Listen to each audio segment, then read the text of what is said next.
let me introduce to you now Bob Zellner.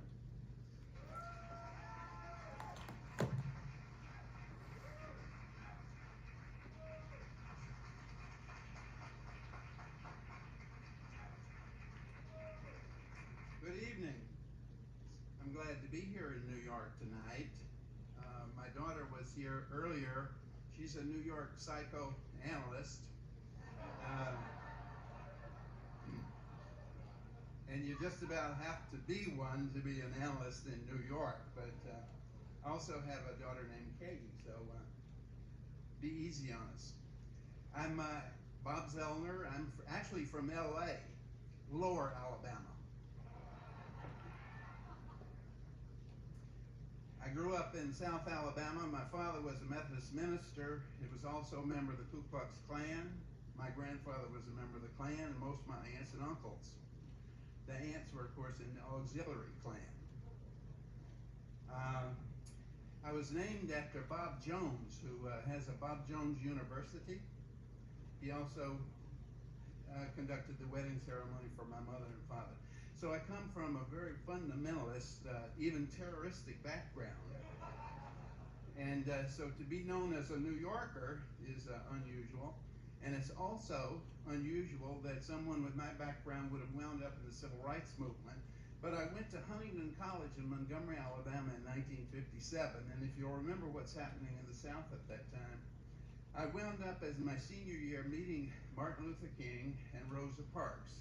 And they got me started on a life of crime.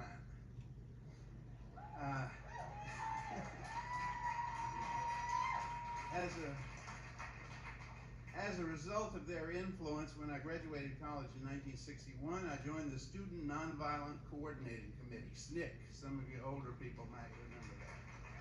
SNCC was one of the civil rights organizations. We were young and brash, and we didn't believe that we couldn't go anywhere in the United States. And so we usually went to the roughest places there were. I was with SNCC from 1961 to 1967, and I was the first white Southerner, field secretary for SNCC, and also one of the last whites in the organization when it became all black in about 1967. As a result of being in SNCC, I was arrested 25 times in 5 different states, shot at, beaten, and generally mistreated. I don't know why they did that to us in the South, but we did have a lot of supporters, and we had a lot of supporters here in New York, so I thank you belatedly for that. One of the events that I remember particularly about that time, and Muriel Tillinghast and her daughter are with us tonight, also they're SNCC veterans, and also my daughter's friends, Scott, are here also. But one of the things that I remember particularly was the summer of 1964. It was a particularly mythic period in the United States because in that summer, we organized students from all around the country to come to Mississippi because people were getting killed because they were black and wanted to register to vote. Many of our organizers were shot. Some of them were killed. And we thought that if we brought students from around the country to Mississippi, then we would be able to break that wall of segregation and be able to get support from the United States. We thought that the federal government would come to our aid. And one of the myths was that the federal government was actually in favor of civil rights at that time. One of the movies that was made of the 1964 period, which I had something to do with, was Mississippi Burning. They participated in the mythic misrepresentation of American history when they made the FBI the heroes of the civil rights movement. In Greenwood, Mississippi, that summer, after the murder of 3 civil rights workers, Cheney, Goodman, and Schwerner, 2 of whom were white New Yorkers, this country rose up to a person practically and said, we have to end segregation once and for all. And the federal government was not yet willing to go along with that. When we organized those students in 1964 to come to Mississippi, do you know what the reaction of our government was? J. Edgar Hoover went on television and radio the day before 1,000 students were to come to Mississippi for the summer and said there will be no federal protection for civil rights workers in Mississippi this summer. The reaction of the Klan was to capture the first 3 civil rights workers who came down across the state line. They were murdered and buried 18 feet deep in an earthen dam. The reaction of the Student Nonviolent Coordinating Committee and other civil rights organizations was to mobilize massively to go into Mississippi. If they thought that that would keep people out, it helped bring people to Mississippi. Brave people. And one of the groups that came were American stars, American actors. And I have a particular memory of Harry Belafonte, Sidney Poitier, and Marlon Brando coming to Greenwood, Mississippi that summer. Greenwood, Mississippi was a cauldron of violence. Beckwith was from Mississippi. Beckwith had killed Medgar Evers and was a hero in Mississippi because he murdered a black civil rights worker. Greenwood, Mississippi was as lawless as the West ever was, and it was open season on civil rights workers, and yet Harry Belafonte, Sidney Poitier, and the mythic Marlon Brando came to us in Mississippi in the summer of '64. Now, my particular relationship with this was that I was a white Southerner and a member of the staff, so I was to take care of Mr. Brando. Can you imagine? I'm 21 years old. I hardly ever been out of Alabama, and now I've got to go around with this guy who is a legend, of course, in his own mind and ours as well. I picked him up at the airport, and we talked about how to get from the airport to this tremendous rally that had been organized for these 3 people, and also to show that the outside world was coming to Mississippi. And I picked Belafonte up because we had to segregate.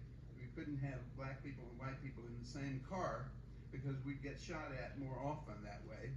And I remember Jim Foreman, the executive director of SNCC, said, "Okay, Bob, you drive Marlon to the rally and pretend you're ordinary white people." So I said, "Well, I can pretend, but I don't know about Marlon. And, he's supposed to be a good actor, so hopefully we'll make out all right." So we're on the way to this rally. 14,000 people waiting at the gymnasium to meet these mythic people. And Brando says, "Before we get there, Zellner, I've got to go to the bathroom." And I said, "At a time like this, you've got to go to the bathroom." He said, "Well, yeah, there's one here." I said, "Well, there's a truck stop up here. We'll stop at that bathroom." He said, "What kind of bathroom do they have?" I said, "What?" I said, "Why does it matter?" He said, "Well, it has to be a particular kind of bathroom because," he said, "do they have stalls or is it like all urinals and everything?" And I said, "Well, they have some urinals and maybe they have some stalls and everything." He says, "I hope they have stalls."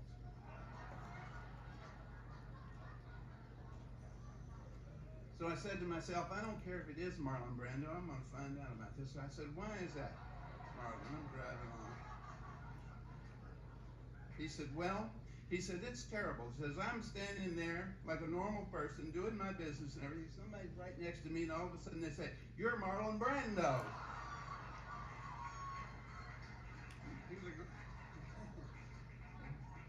It was certainly a great actor to be able to do that in the front seat of a car on a dark night in Mississippi, but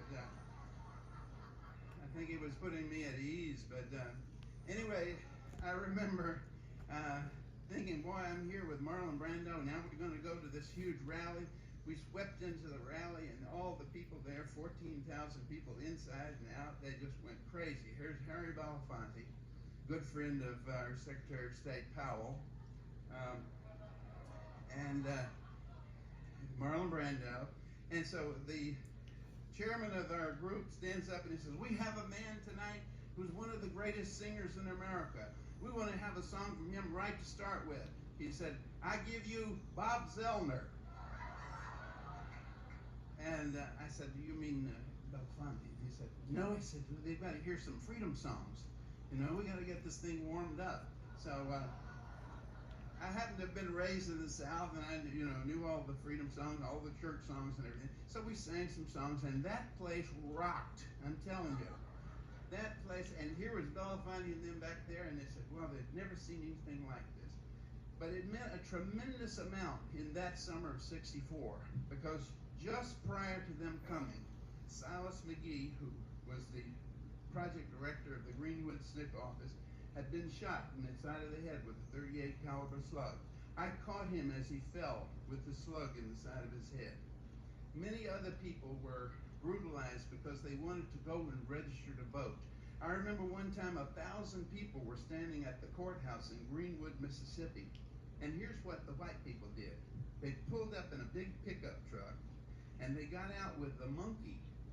And on the monkey's sign, there was a sign on the monkey that says, "I want to vote too." Now that was both the murderers and the humorists coming to the fore. But you know, we had humor that would beat their humor because a huge debate broke out in the line of black people. And some people said, "That's an insult. Why would they insult us like that?" And other people said, "No, that's no insult. That 85-year-old white woman has a right to vote like anybody else." Anyway, that was the summer of '64. People were killed, we sang, we laughed. But you know, it was Harry Belafonte who actually summed up the immense experience of that summer by bringing the people from outside, bringing the world press to Mississippi, and it was the beginning of the end of racial segregation at the voting booth in Mississippi and the rest of the South, because by 1965, the next year, the Voting Rights Act passed. And it passed because people like Harry Belafonte and Sidney Poitier and my friend Marlon Brando came south and helped us. Harry summed it up at the end of that great mass meeting when he said, "No matter what they do, it is always true that brotherhood and sisterhood is not so wild a dream as those who profit by postponing it pretend." Thank you.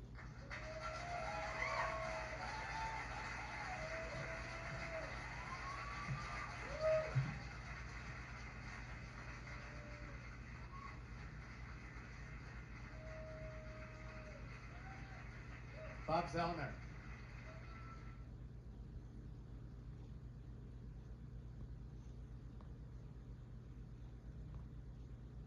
When I asked our next storyteller to tell us about a time that he was naughty and should have been nice, he said, "I should not have brought illegal drugs into the country." And then he followed up by saying, "This was emphasized by a U.S. Customs officer." Please welcome to the stage Kevin McGeehan. Come on up, Kevin.